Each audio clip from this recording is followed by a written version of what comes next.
teď ráno, že nás zavolejte. Tak já policii, kurva. Dobrý.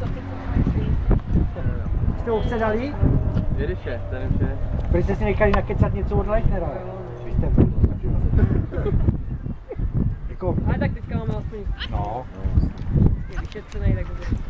No ale víš co, tam nemohlo jako to chvíli být. Artura za ústletýho nebo u dvouletýho koně prostě, to je, jo, kdyby mu bylo 16, tak jo, ale u dvouletýho prostě nemůže existovat. Tam může být všecko ostatní, ale prostě artroza to je prostě ze stání, že jo.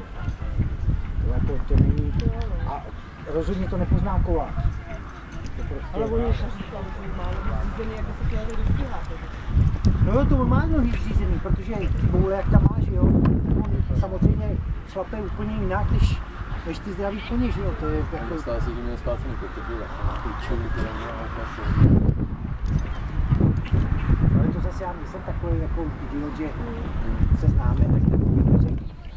Říkám, a tam ten klub vůbec nebyl za jako obrovský peníze, podle mě jsem přivežený.